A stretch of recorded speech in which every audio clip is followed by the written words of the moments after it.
Wayne Butler, I'm an alcoholic. I'm not going to think about that too much. I want to thank Bob for inviting me to come share with you good people. He was telling me about this meeting about 100 times a week. And when he invited me, it pleased me, made me feel like he cares about me and wants me in his life. And if you're new...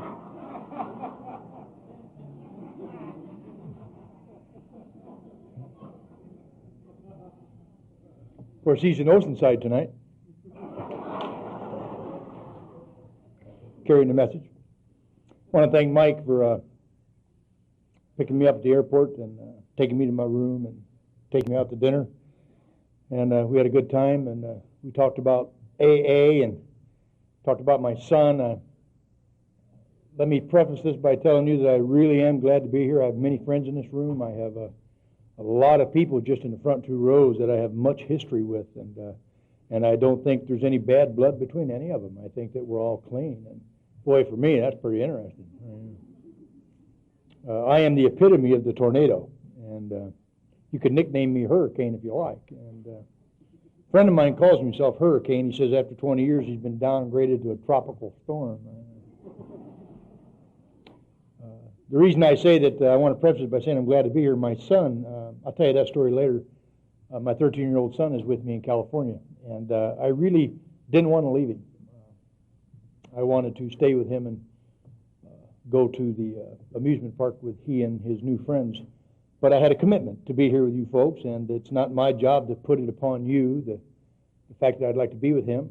I'm just following through with my AA commitment. And something Barbara said is very, very important. Don't even know if she knows. She might not even, I think Louis approached it as well. Don't know, it was Louis. We don't have, the tragedy of Alcoholics Anonymous is we don't have a step to work that will mend a broken heart. I hope you got a lot of commitments, was said to me. And I do. I have a lot of commitments in Alcoholics Anonymous. Those commitments have gotten me through the worst, most desperate times of my sobriety. If you're new in this room, welcome to AA.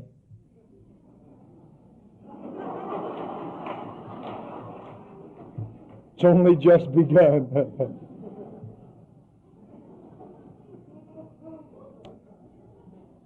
I love AA.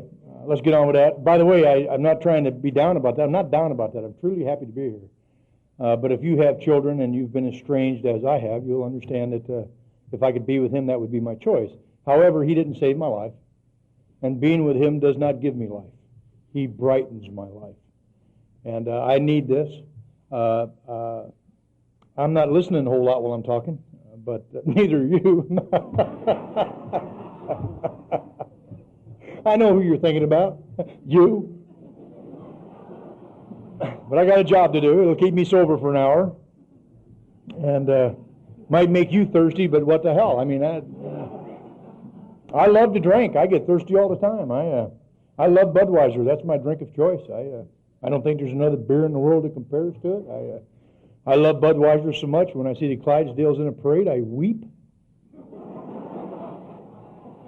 I want you to know I was just given a certificate when I was in St. Louis a few weeks back by August Bush III. I was given a certificate as an honorary brewmaster. Didn't get to drink it, but I made it. That don't mean nothing. I just thought I'd share that. But I got to go pet the Clydesdales. I'm 22 years, 9 months, and 9 days sober today. I haven't had to drink any pills, powders, potions, or lotions from the neck up. But I got to tell you, I got a thrill out of petting that Clydesdale, but don't go no further than that. I am not trisexual.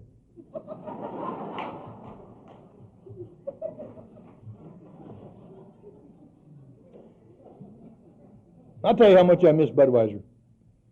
Mike and I was leaving the restaurant tonight, and I looked over along the curb, and there was a bottle of Bud sitting right there, and I could tell from 50 feet away it was full. And I said, Mike, wait a minute. Moment of silence. Because that's a lonely beer. I know how it feels.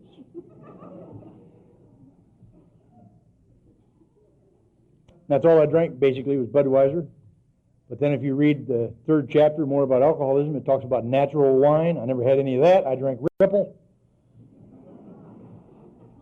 Boone's Farm, Strawberry Hill. You know what I like about Boone's Farm, Strawberry Hill? When I puke, it looks like I'm bleeding internally.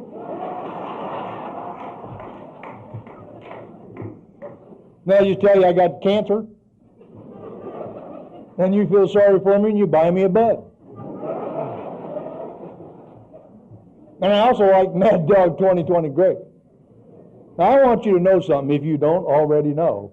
What that will do when you combine those together out of the dumpster when you're on Skid Row. You take a quart bottle of Bud that's got a little bit left in the bottom, and then you dump some Ripple out of a bottle that's been thrown away, you dump some Strawberry Hill, you dump some Mad Dog, and you mix it up and you drink it. When you drink that stuff for a while, it's going to give you a condition known as alcohol terminal diarrhea.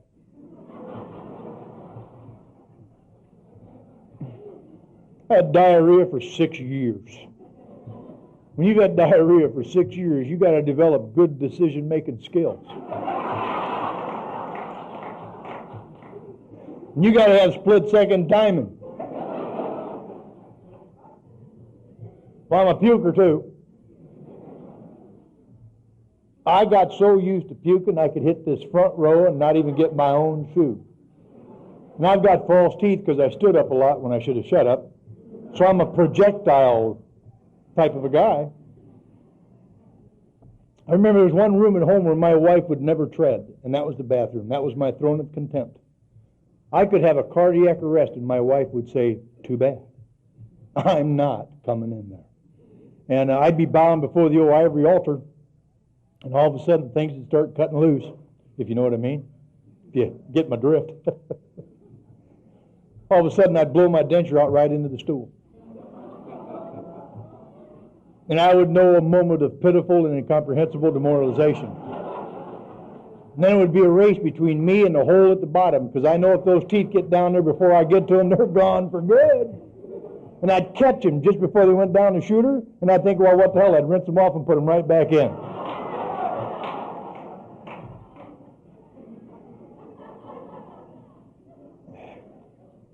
I sure miss drinking.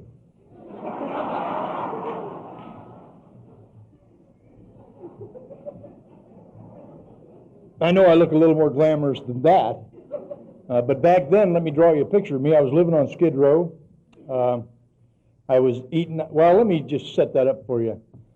It was cold. It was wintertime. I'm from Illinois. It gets really cold there in the wintertime, and I found out that living on the street, as it gets cold, you got to have a place to go, and I could no longer go in Larry's Oasis at night. Larry used to let me sleep in there underneath the pinball machine. But then I would wake up and I would start shooting his whiskey bottles. I wanted to be a cowboy. And I'd wake up, I'd be John Wayne or Wyatt Earp, and I'd have quick draws and I'd shoot out the whiskey bottles because I just wanted to do that. And it got to a point where he wouldn't let me stay in there anymore. And the only place I had to go, in my opinion, was to the street. And I ended up sleeping in a dumpster to keep from getting frostbite. I found out a little fact. In case you slip and you find yourself in Illinois in the wintertime, here's a little clue. If you find yourself a dumpster that hasn't been picked up for a while, garbage gives off a strange kind of a decomposing heat. I don't understand it. All I know is if you bury yourself into it, you don't get frostbite. And that's what I did. And then if you're hungry, what the hell? It's right back.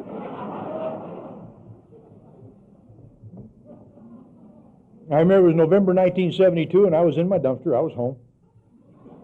And I heard a knock on my door. I was there. So I opened the lid. I knew it wasn't the garbage man. It wasn't the right time of day. You know who looked down there at me? It was my daddy. And he looked down there at me and he says, Wayne, do you want to come home? No. No, I don't. I like it here, Dad. Doesn't this look warm and cozy down here? If I had room, I'd invite you in. If it wasn't for you and Mom, I wouldn't be here after all. That's not what I said. That's kind of what I thought. When I said, no thanks, Dad, I'm doing fine. And my dad didn't need Al-Anon. Closed the lid and left. Didn't even try to talk me out of it. And by the good grace of God, it got too cold to stay in that dumpster that winter. And I'm pretty romantic with 80-year-old women at midnight.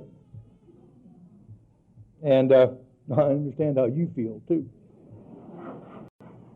Just picture this for a moment. 6'3", 146 pounds.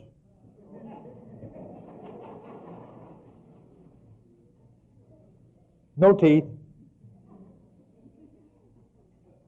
Long hair down to my butt, caked with stuff from the dumpster. A full beard because I was ashamed of how I looked without any teeth. Carrying a gun and a K-bar. And I met this waitress at Harvey's restaurant. And that's what she saw when I stumbled into her restaurant that night. And she gave me a hot cup of water and some Heinz tomato ketchup. And I started going in there every night, making that little cup of Heinz tomato ketchup soup. And she started hiding me saltine crackers out in the garbage can so I could pick them up on the way in so she wouldn't get fired for helping a bum. And a guy by the name of Harvey owned that restaurant. Harvey was this little old ugly man. Ugly, sinful. Never saw anybody look like that in my entire life. He owned that restaurant. He was in this thing called AA. I don't care. I've got problems, but I'm not an alcoholic. Now I'm going to tell you what. I know what an alcoholic is. I saw one on TV. He was lying in a doorway in an alleyway. You could see the soles of his shoes. They had holes in them. He was wearing a tattered and torn raincoat with a rope tied about the waist, and he was drinking out of a brown paper bag. That is an alcoholic. I submit to you to this day, 22 years, 9 months, and 9 days sober, I have never drank nothing out of a brown paper bag. Therefore, not alcoholic.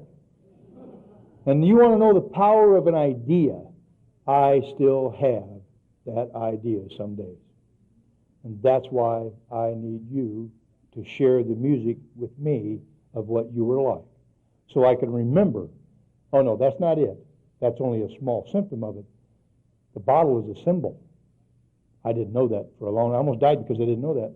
But this little old lady, she took pity on me. She cut me a deal. She told me if I would mop and wax the dining room floors, she'd give me 2 sausage sandwiches on whole wheat toast. And I cut the deal. And I started mopping and waxing the floor. And about halfway through, I thought, boy, am I severely underpaid. She's taking advantage of me. You know how you start thinking? And I was getting resentment. And never forget it, old Harvey came in one night. Now, Harvey was this guy that was about 5 foot nothing. Had this strange nose. It was straight and narrow, just like mine is, but then it got big. Like bombs had gone off right there. And underneath the surface of the skin were these red and purple and blackish blood veins. And when his heart beat, his nose thumped. Like, and I was just mesmerized by looking at his nose. Now, I've got this perception thing. We've all heard Clancy talk about the disease of perception. If you haven't, stay alive and sober, you will. But we all have our own spin on it. Harvey told me something, and I'm glad I didn't hear what he said, because I would not be here today. I'll tell you about that. Here's how I hear. I've got this perception thing. Detached from what I've been saying for a minute. I was sober about 3 seconds, and my sponsor took me to a meeting in Chicago, Illinois, at a group called the Mustard Seed Group. Now, the reason he took me to the Mustard Seed in Chicago was because the police were looking for me in Moline. And he wanted to give me time to get sober before he turned me in under the guise of going to a meeting. So I've been around AA drinking for 5 years, so I know about AA. I know how it works. My sponsor's in the front row with a bunch of his old cronies. They got me and the other losers in the second row, at least that was my opinion. Figured he put us back in the second row so he didn't have to look at the disease. There was about 300 people in that room. It was narrow, like this width here, 300 people straight back, and a guy up here speaking, just like I am. You know, lying, just like some of you think I am right now. At least that was my opinion. I was sitting there critiquing the speaker because I find it absolutely necessary, just like I saw some of you critiquing me already. Don't worry, I got you long before you got me. So this guy's up here speaking, and my sponsor's Barty is sitting right about where Tim is, and I was sitting right behind him where you are, and this speaker's up here speaking, and I got my best friend Jimmy. I've known him 3 seconds. He's sitting next to me. And I'm critiquing the speaker as he talks. And he starts talking, and I can't stand it. And by the way, I was louder that night than I am right now. Everybody in the room heard me. I was sure of that. And as the guy was speaking, I nudged Jimmy and I said, oh, Jimmy, he's a liar. He couldn't have drank like that. His guts would fall out. How can New York let him come out here and talk to us? My sponsor started doing that sponsor twitch in the chair. If you got a sponsor, you'd seen it. And he started talking again, and all of a sudden he said something, and I said, oh, Jimmy, he's such a liar. If he'd have done that, he'd be locked up on a psych ward for the rest of his life. I know. I've been there 17 times. And I have. I've been psychiatrically institutionalized 17 times. And I have to tell you, I liked it every single time I was there. I miss it sometimes today. Now I'm going to tell you why in case you slip. It gets lonely out there. You know, you give the way I drank and the way I acted, I couldn't get a date to save my life. But you put me in a psych ward and I got a 50-50 shot. Now I'm going to tell you how to do it. The psych wards I went on, they bring the med cart right out onto the floor, and you line up. And they got little paper cups that they put your pills in. Well, I know what Thorazine is. I've had enough Thorazine pumped into me to slow me down until I'm 210.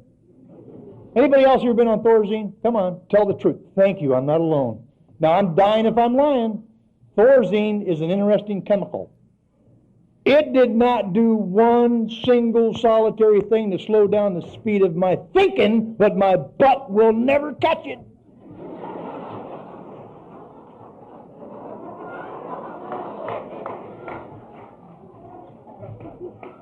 Well, I know if it does it to me, it does it to you girls, too. So there'd be 9 or 10 women lined up getting their pills, and I'd wait to see which one was taking Thorazine. And I'd time it, because I knew in about an hour I had a shot at a date. I knew at least she couldn't outrun me. So I said, Jimmy, he's a liar. He'd been locked up in a psych ward for the rest of his life. And then he said something, I said, oh, Jimmy, he's such a liar, he couldn't have done that. He'd be locked up in prison, I know. And I guess my sponsor got sick and tired of hearing me go on in front of everybody, disrupting the meeting. He turned around and looked me right in the eye, and here's what I heard him say. Shut up, you goddamn loser. You ain't got a thing to say we want to hear. And if we ever think you do, we'll come out that abandoned car we pulled you out of behind Harvey's restaurant, we'll toot your little horn and invite you in to share. Now sit there, keep your big fat mouth shut, or leave. That's what I heard him say. Here's what he really said.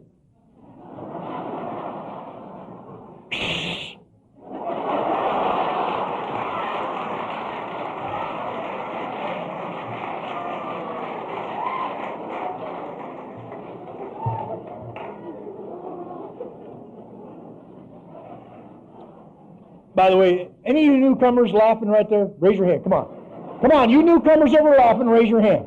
Welcome to AA. Nobody out there thinks that's a damn bit funny.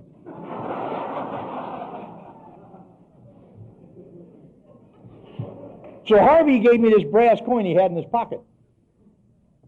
And on one side it had these 2 A's, and on this other side it had this stupid prayer, God grant me something.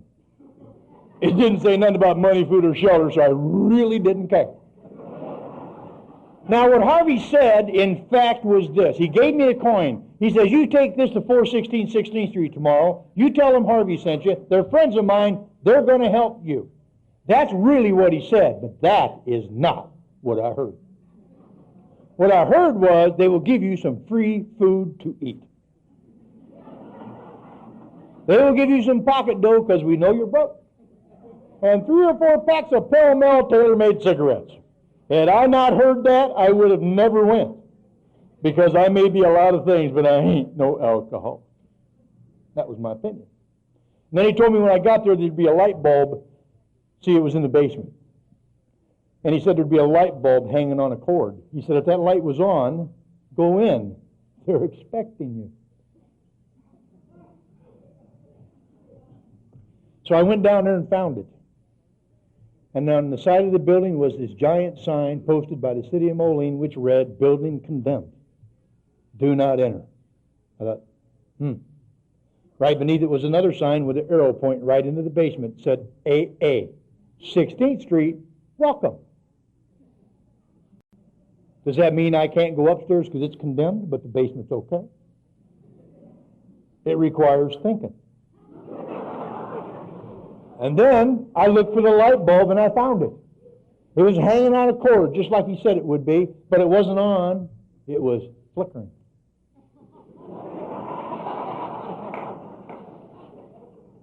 It was flickering on and off.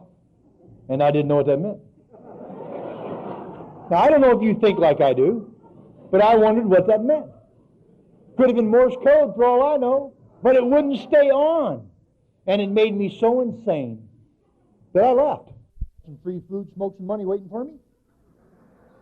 So I went over there. By that time, it was nightfall. I remember charging through the basement doorway, failing to notice that the door header was 5'10".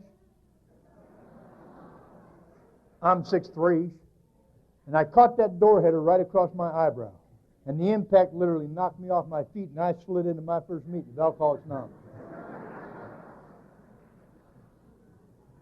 About 6 feet inside the door is this round table with 6 or 7 old men. In my opinion, they was talking about death and dying because it wasn't going to be long.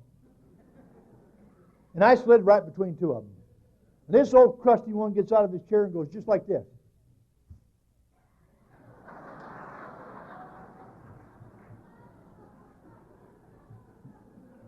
And then he says, "Slide right in here, dummy. We got a wrench to fit every nut that comes in the door." I didn't like him right away. So I started reaching for that 357 I had tucked away in my boot. Next thing out of his mouth was, "Dummy." So I heard. I said, "My name's Wayne." He says, "I got it. Dummy, I'm going to be your sponsor." And that saved his life. Now you might wonder why, since I've never been to AA and I'm really not an alcoholic anyway, why that saved his life. I played baseball. I bowled in league. Sponsors pay for everything. And that was the thought that went through my mind. It's about time. Because the VA was tired of me. I got up off that floor and stuck my head right up poor old Barney's butt. I truly did. He couldn't get rid of me for nothing. They said Barney should have put tersenos on his hips to keep him breaking my neck so he turned left or right too sudden. I mean, wherever he was, I was. And I drank the whole time. You know, I went to that first meeting, and I found it absolutely necessary to drink again. By the way, I'm a slipper. If you're in this room and you're a slipper, welcome to AA, and please don't be ashamed. Don't let anybody else make you ashamed. It's suffering enough, the fact that we just have a hard time getting sober. But let yourself know that I'm a slipper. I just haven't had a slip for 22 years, 9 months, and 9 days today. That's all. And by the good grace of God, I came around here for 5 years, drinking. And I went everywhere Barney went. By the way, if you ever find a gathering like this, where a drinking drunk is not allowed to sit in and listen, in my opinion, it's no longer AA. It's a gathering of people forgot where they came from. However, if you're new and you're drinking, I do want to caution you. We want you to sit and behave while you're here. And therein lies my problem. See, I can either sit or I can behave. I just can't do it simultaneously. I was, about 4 years, I guess, going to meetings, drinking.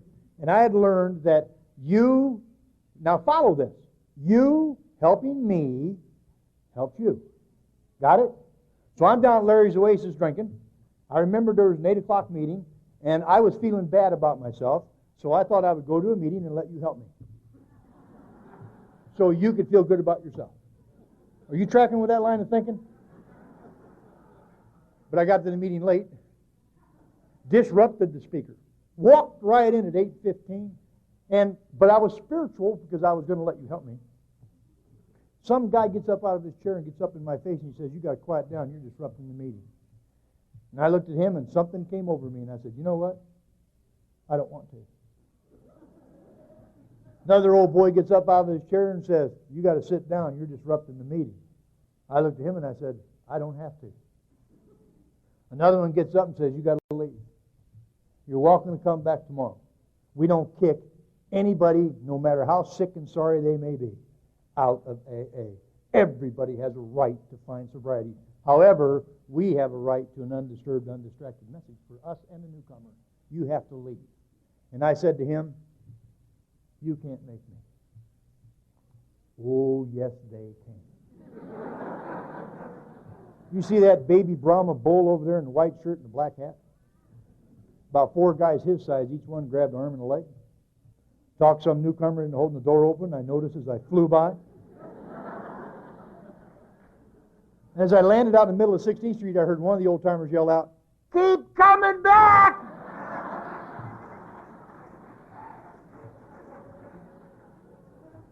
That was the unconditional love about that. 4.5 years drinking, I came into a meeting, and I heard my sponsor yell out, "Hey, dummy!" Well, I heard. I turned around and I said, "What?" He says, "You know this program tends to work better if you don't drink?" I didn't know that. I've been coming here for 4.5 years drinking, and I never heard that one time, in my opinion. I heard it that time. And if you're an alcoholic of my type, you'll understand this behavior. Something fragmented in my mind when I heard that. I knew it was a direct threat to my safety. And I reached down into my cowboy boot. I pulled that .357 out. I wheeled around. I fired a round off at my sponsor's face, and I missed him 6 inches high. They say if Barney would have been 6 foot tall, he'd be 6 foot under. I came to the next morning at Franciscan Mental Health Center in Rock Island, Illinois. It was my 17th trip to the psych ward. I was strapped down in 6-point leather restraints to a steel bed in the center of a padded room, black and blue from head to toe from a little AA group therapy.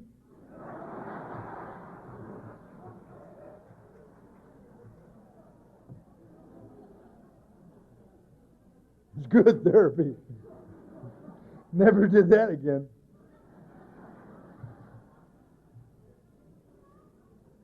I had a visitor that morning. You know who it was? My sponsor. I could not get rid of him for nothing. He was like a maggot on a mission. I couldn't. You know what? I'm laying there naked, tore up from the floor up, so to speak, tied down. I can't get up, and he's walking around snickering at me. He says, "Dummy." So I heard. He says, "There's something wrong with you."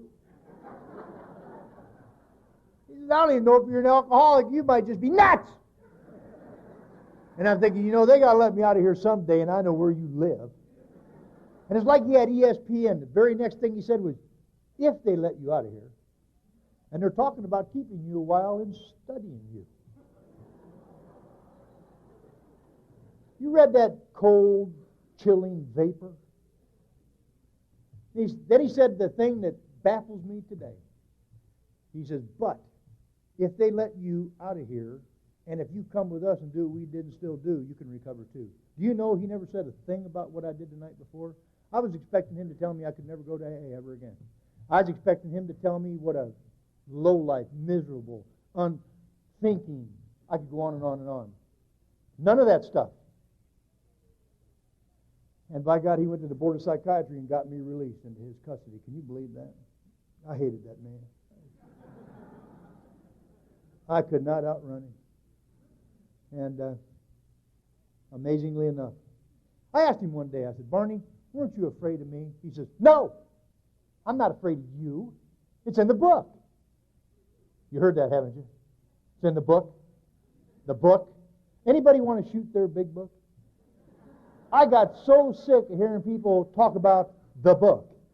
He said, "It's in the book." I said, "What's in the book?" "That's in the book." "What's that?" Finally, one day he showed me. He says, "We do not need to fear to go to the most sordid spot on earth to carry this message, for God will keep us unharmed." And bucko, you are the most sordid spot I've ever been. "But Barney, I'm a child of God." "Not yet. It's in the book." An alcoholic in his cups is an unlovely creature. He loved pointing that crap out to me so he could hurt my feelings.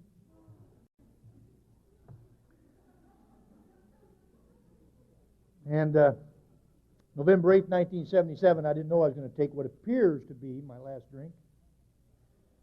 I was at the Rock Island Rescue Mission, Rock Island, Illinois. It's centered near 20th Street and 4th Avenue.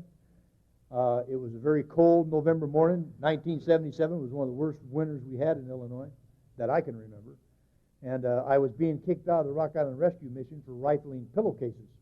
I failed to notice there were heads attached. Then I got kicked out. And when I get kicked out into the morning, I want to go to a meeting. Know what I mean? I was sincere. I want to get sober when I've got nowhere else to go.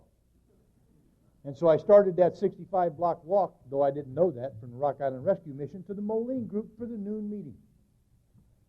So I stopped and stole a six-pack of Bud on the way. Hot. It was cold by the time I got there. And when I got there, I truly sat on the front steps of the Moline Group and started drinking my beer waiting for the noon meeting. I got 3 cans drank, and guess who showed up early for the meeting? You understand, don't you? Barney. So I got 3 empty cans of Bud on the ground, 3 more in my lap, and here comes my sponsor. He could have at least waited 3 more cans. And like a good old-timer that he was and is, he looked me straight in the eye. Didn't look at the beer at all because he knew it wouldn't do him any good. He's an alcoholic. He knows what I'm going through. He doesn't even notice the beer, I think. He looks me in the eye, and he says, "Dummy," at least that's what I heard. He says, "Why don't you come in and help me set up for the meeting?" I said, "Okay, I'll be in a minute. Anything to be at service." You know, he didn't even blink an eye. Went right in. He probably knew I was going to drink those other 3 cans of beer, but something happened to me. I hid him in the bush for after the meeting, and then I went in and I helped my sponsor set up for the meeting. And then something dramatic happened that it took a long time for me to come to understand throughout my sobriety. Happened. About 11:45. Now, bear in mind, I'm not a newcomer in my mind. I've been around AA 5 years. And I only had 3 cans of beer that day. A newcomer walked in. He was drunk. And I found out he'd never been to AA before. So I raced up to him and told him I'd sponsor him.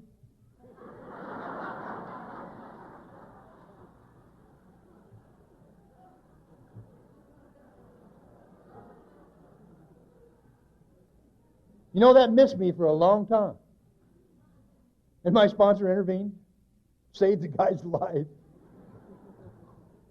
And then he talked to him, and I thought I was sponsoring. And then after the meeting, my sponsor took me and the newcomer out for lunch. And he and I have neither one drank from that day to this day. And I still sponsor him, in my opinion.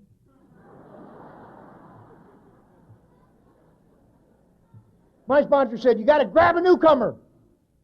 Watch what you tell a newcomer. I took that literal. So I'm in my home group. I'm 2 weeks sober. And I'm looking for a newcomer. I don't know what no one looks like for sure.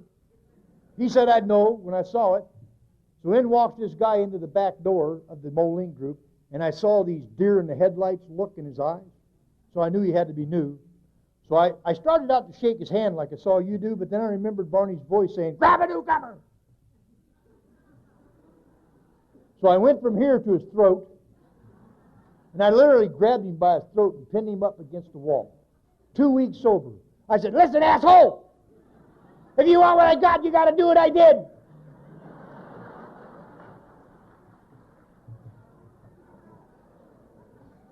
This is what I heard. "You ain't got a damn thing I want." So I let him go. Told him I'll be here when he gets back. Then I run crying to my sponsor, "Barney, he don't want what I got." He says, "Really? We can only hope you don't want what you got. Keep working at it. You're bound to find one in such a delusion he'll never know it's you."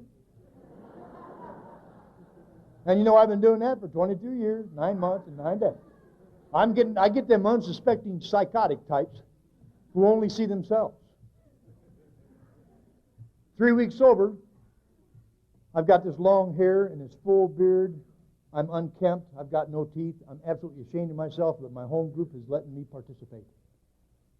And my sponsor wants me to take me to this thing called AA convention. And bear in mind, I still don't know what's wrong with me. Oh, yeah, I'm saying I'm an alcoholic, but I don't know what that means. I'm just mimicking what everybody else in the room is doing. Thank God I did. Thank God I had a sponsor. I would have never asked him to sponsor me. We were nothing alike. So he picked me. You know why he got me? When Barney sponsored me 5 years prior to my getting sober, he was 57 years old and had 5 years sobriety. And the reason he sponsored me was because he was the newcomer. And none of the rest of them wanted me. That could have hurt my feelings if I'd have found out sooner. So I want to tell you a story here. We're coming up on Thanksgiving shortly. It's on my mind. Talked about it last week when I was in Ohio. It was near Thanksgiving 1977, and my sponsor says, I'm taking you to an AA convention. I said, what's that? He says, you'll see when you get there. Now, I thought he told me I stunk, but basically what he said was I need to clean up. He said I couldn't go meet these fine people of AA. He said there's going to be about 1,200 people at this convention. Now, my home group was 15 people, 14 men and toothless Sally. Boy, when we kissed, there was vacuum.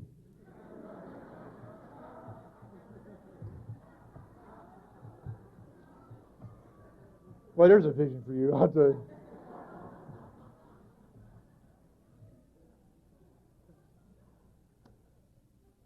So Barney took me to his trailer, and we cleaned me up, and I shaved my face because my sponsor said I no longer need to be ashamed, that I can walk tall, I can walk. And then he took me to his favorite department store. He took me to the Salvation Army to buy me some go-to-convention clothes. This is 1977. He took me to the suit rack. The only suit they had was this lime green double knit polyester. Had yellow lining with green tennis rackets. So we bought it. And then we went to the shirt department, and I said, Barney, I'm picking out the shirt. So I didn't know what a disco shirt was. I missed all that. All I know is I found this shirt that looked like silk. I found out it was brushed polyester. And it only had one button from here to here. I was pretty proud of my bony chest. Oh, 146 pounds of me. So we bought that shirt. We went over to the shoe department, where the only 13.5-inch gunboats they had in supply. Any of you people, any disco people here? Remember the disco? Remember those black and brown box-toe Oxford disco shoes with a 2.5-inch platform sole and a 4-inch heel? That's all they had. So we bought them.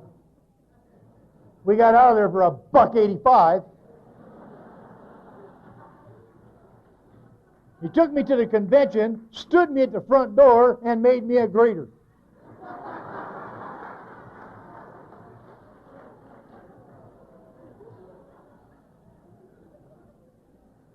Now, I want you to know who the alcoholics were who were getting. Now, listen to this. They were willing to give up their Thanksgiving weekend to come to Rock Island, Illinois, to do what I'm doing tonight in my best way, to carry the message of Alcoholics Anonymous. These are people who got made fun of. They got called circuit speakers. They got accused of making money. They got accused of things, and they were willing to do it because they loved AA. I had no concept of that sitting there with 3 weeks of sobriety. Guy by the name of Chuck C. Had his wife also with him. Guy by the name of Norm Elfie. Gal by the name of Dottie Shore, Clancy I, Johnny H., and a guy named Tom Brady from Charlotte, North Carolina. Those were the speakers. Those were the men and women who were willing to give up their family weekend to come, in my opinion, to talk to me. I'm standing there greeting people, right? Any of you heard Chuck C. laugh before he passed or on a tape? He comes walking to my sponsor, nothing out of the ordinary. He can't even get to my hand before he starts cracking up. He's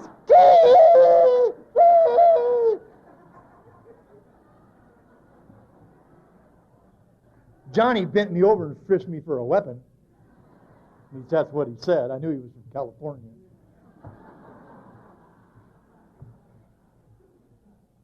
Norm said something to me, but I couldn't pick it up. It was so quick. But they all did one thing in common. They all laughed. And I couldn't take it no more. I turned around at Barney after Tom passed laughing. And I said, Barney, are they laughing at me? He looked me right in the eye and he says, yep.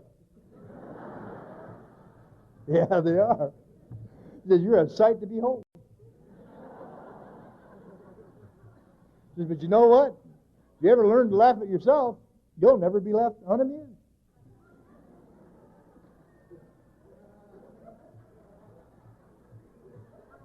Think about that in the morning. And then an interesting thing happened. My daddy, who'd been sober 4 years, called me and invited me for Thanksgiving dinner. And my family had a restraining order against me. I wasn't allowed to go near any of my family because one night I drank a bottle of tequila and tried to kill my entire family. And they had a restraining order against me.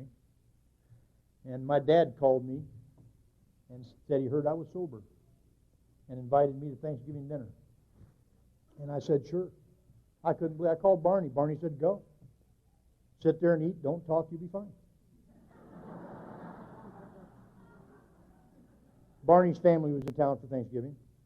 And I knew he was having dinner at the same time I was going to have dinner with my family. And I knew my dad. I'd heard rumors. My dad hadn't drank for 4 years. And my dad was so excited about our reunion that he went out and got a 12-pack of Miller Lite. Miller Lite was brand new. You know that? My dad had never had one. And he asked me if I wanted one. That's my father. Do you know what that must have been like? Of course you do. I said, absolutely. My dad opened his up, and then he opened mine up, and we were about to toast it when I remembered my sponsor's voice. Hey! If you're going to drink, call me first. I want to watch what stupid looks like in action. So I said, Dad, can you wait a minute? I got to call somebody. I called Barney. I said, Barney, I'm going to have a beer with my dad. He said, okay, but can you just wait till I get there? I want to watch. That's what he was having Thanksgiving dinner with his family. And he showed up. Acted like he owned my mother's house. Walked right in, and I'm sitting there holding the beer, waiting to drink it. Do you hear me? You know, Barney didn't say a thing about the beer. He said, let's go for a ride. You know, he introduced himself to my mom and dad. And then we went for a ride. You know what? He never once said a thing about the beer. He told me how much he loved Dad. And for the next hour, all Barney talked about was himself, incessantly. But he talked about how much he loved Dad. And then he dropped me back off at my mom's house. And I didn't drink.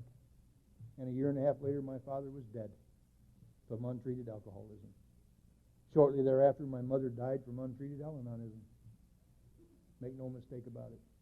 I don't want to tell you nothing else about my family because they're alive. And I don't want to tell you stories about what I think they did to me to get your sympathy, support, and concern. Because I will embellish it to the 10th power. Lean it my way. And then when they come here hoping to have freedom, we will prejudge them because that's our nature. So I'm just going to tell you I come from an alcoholic home. I hope they get the same shot I've been given. But if you want to know what it was like growing up in my house, just watch Jerry Springer for about a week. I'm one of Jerry's kids.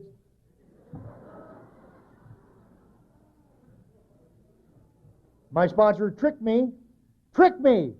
Now I know he lied to me, but old-timers call it spiritual trickery. Now I commit spiritual trickery. He says you're going to build a foundation this first year. Devote yourself to AA. I know you have a lot of great plans for your life now that you're sober. But I want you to dedicate your first year to building the foundation in Alcoholics Anonymous no matter what you're thinking. He said, you already got the hole dug. You may as well reinforce it. And he said, because on that foundation, the God that you don't believe in is going to place a mansion. And it has to be a mansion with many rooms because you're going to amass so many loved ones in Alcoholics Anonymous. And we don't want it to fall down when the first storm comes up because the storm is going to come up. A severe storm is going to rock your foundation. And if it wasn't built soundly and maintained through the years, the house will fall and you will drink. And by God, I bought it. For that first year, I did everything he asked me to do. Everything. Everything. Stood at the door greeting people I didn't want to talk to. Paid back the treasury I stole every now and then. Cleaned ashtrays I didn't dirty. Made coffee. Made terrible coffee. I figured if you didn't like it, you wouldn't drink it, but you guys are resilient. You will do anything to make a newcomer feel welcome, even drink the nastiest coffee you ever tasted in your life. There wasn't enough milk and sugar to purify it in the world. I did that for a year. And then at the end of the year, I don't know what you do here, but I'll tell you what we did in Moline. The sponsor comes up and gives you a token, says something nice about you. They make it up, but they don't care. And then they sit down, and then I'm supposed to come up and thank them, thank you, thank God, not necessarily in that order, thank AA as a whole, sit down and shut up because that's about all I know. Something happened to me on the way to the podium. I realized on the way up I was a miracle. By the time I got here, I realized I was the miracle. And Barney was sitting about where you are, and as I looked at him, I noticed Bill and Bob's picture on the wall, and I saw mine floating up between them. Then I realized humbly, as I was walking hand in hand with God, that I had spiritually outgrown my sponsor. I now had a year, he had 900. So I realized I needed to fire him and get a new sponsor that was worthy of my attention. So I got myself to sponsor me. And for the next 7 years, I did steps 1, 12, and 13. By the way, ladies, you're in your first year tonight, and I come up to you after the meeting, and perhaps I'll posture, as some of us do. And I might say something like this. Hey, would you like to go have coffee and talk about God?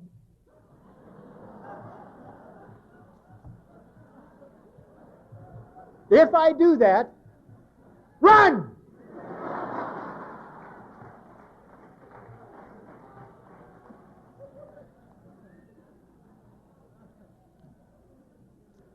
So after having a program of action like that, for 7 years, I weigh 146 pounds. I've once again lost my teeth. I'm more depressed now than I've ever been in my life. I can't call Barney because I've been lying on him. I can't call you because it's you whom I've been lying to about him. I'm at that sober jumping off spot that many of us find ourselves innocently. And I was convinced of one thing. AA doesn't work.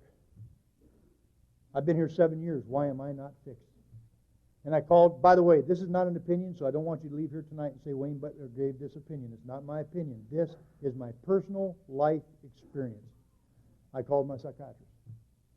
And I told him, I said, Doc, AA don't work. I'm dying. I need help. And based on what I said, AA doesn't work. I need help. He brought me in and run some tests. He drew my blood. He diagnosed me as having a chemical imbalance, prescribed lithium.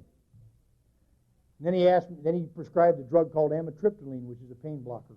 And then he asked me if I would be willing to participate in a new program to experiment with a new antidepressant drug that was guaranteed to work wonders for alcoholics. We now know it's Prozac.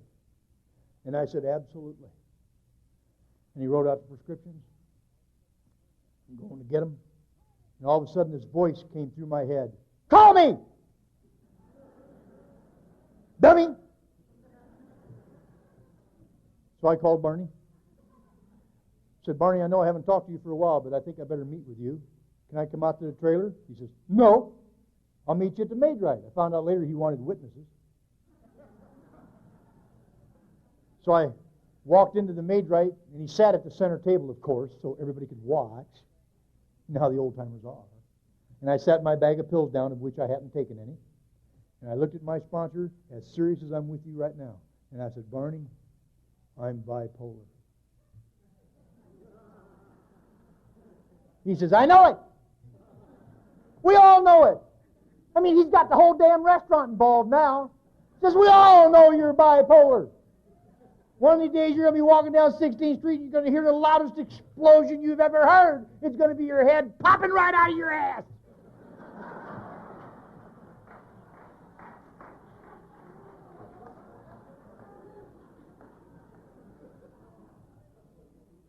He said, I don't know about that bipolar stuff, but I do know this. You have never incorporated the principles and philosophies of Alcoholics Anonymous into your life as a way of life since you've been here. Therefore, you should be 10 times sicker than you ever were because this is progressive, incurable, and fatal. And I was hoping to God he'd run out of breath.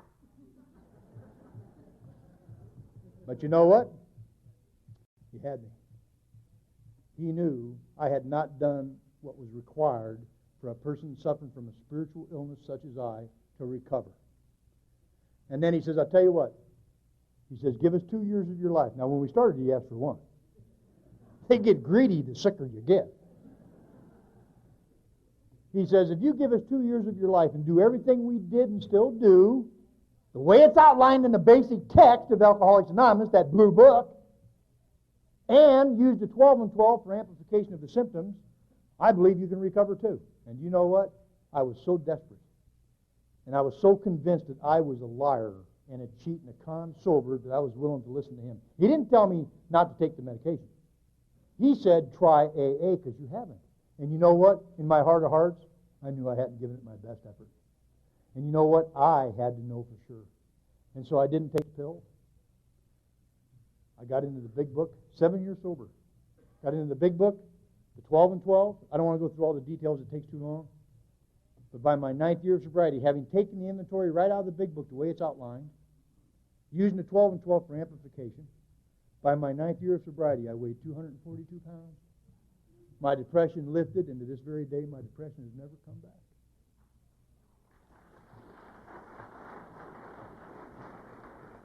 I was misdiagnosed.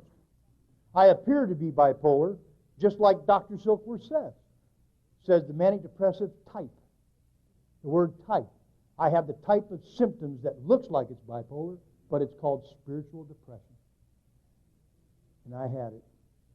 And the proof is that by applying the principles of AA over the course of action for the past 15 years, my depression's gone. That's proof to me. And then to put the butter on it, in my 9th year of sobriety, I had a dream that I knew could never come true. I wanted to be a cop.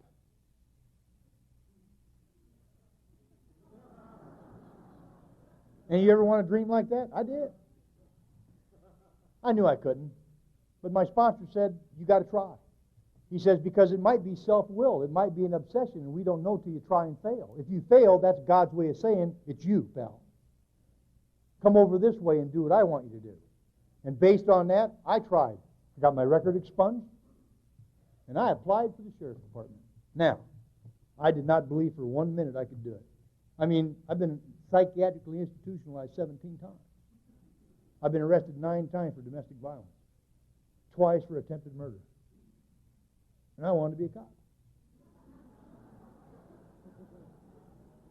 Well, in Iowa, they consider that a good experience.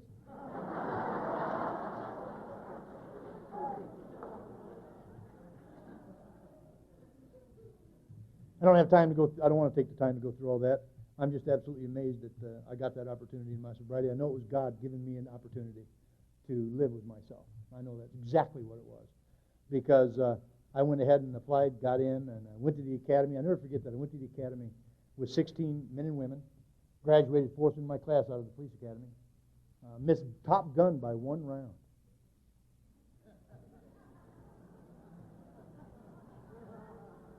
I called my sponsor up and I said, Barney, I made it. I'm graduating. And I heard my sponsor say, I'm proud of you. And he cried. And then I said, Barney, they gave me my gun. He said, oh, shit.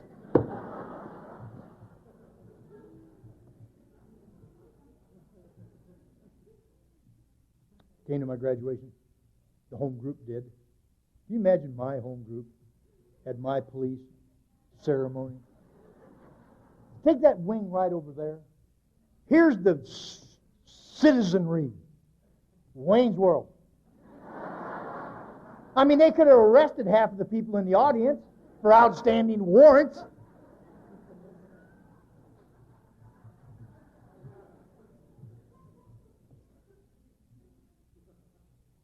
I love it. I hope it shows.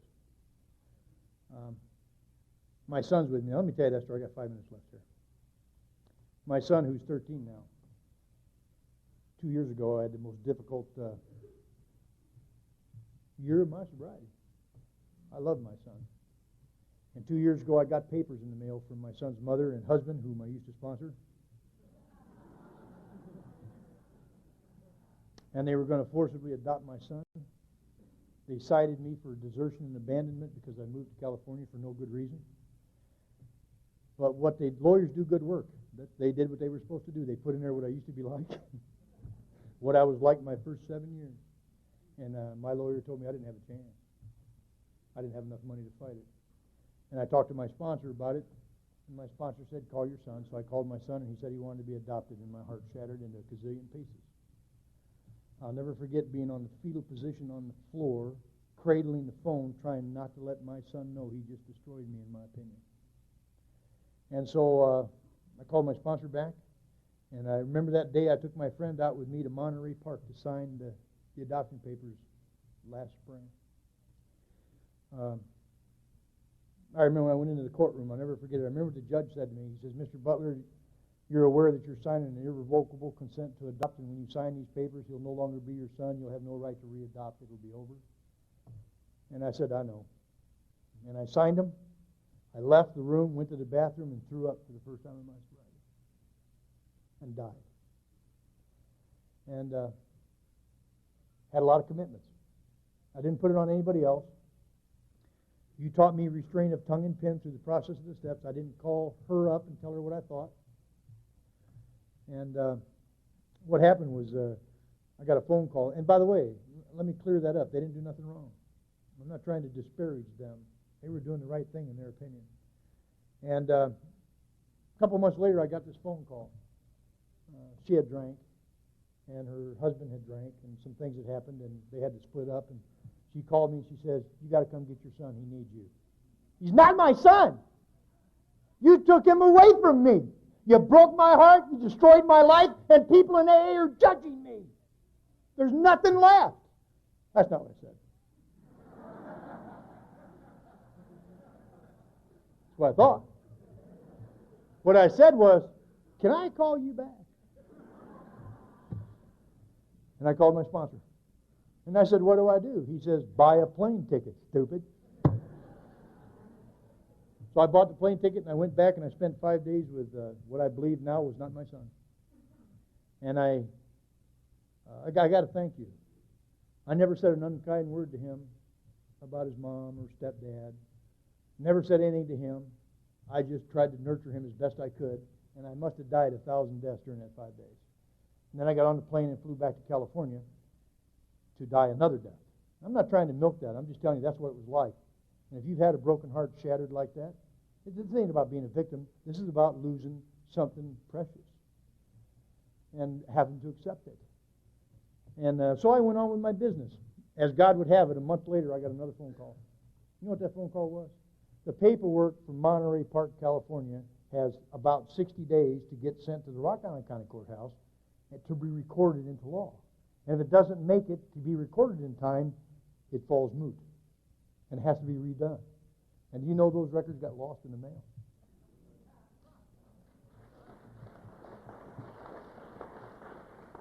And that's the son that's with me right now. The adoption didn't go through, and his mother and I had a talk, and she declined to pursue adoption again.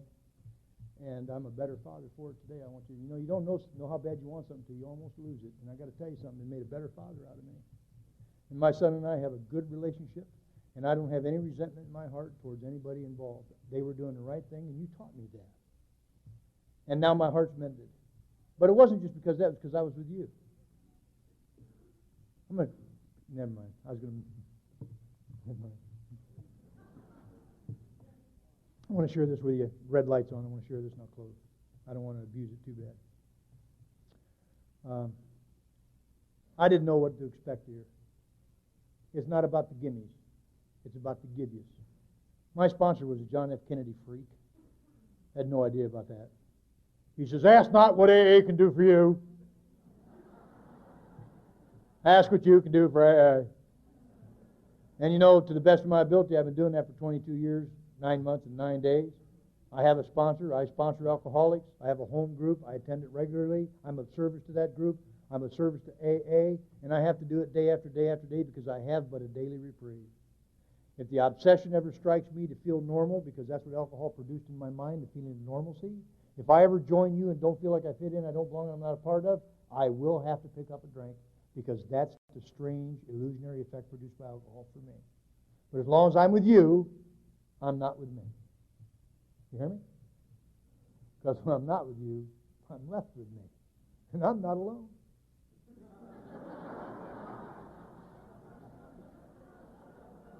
There should be a neighborhood watch sign right there. I'm done. If you're new, I want to welcome you into the fellowship of Alcoholics Anonymous. And if you need to be renewed, please feel free to jump back in. If you're new, I'll tell you how simple it is to start. It's hokey, but hang with me.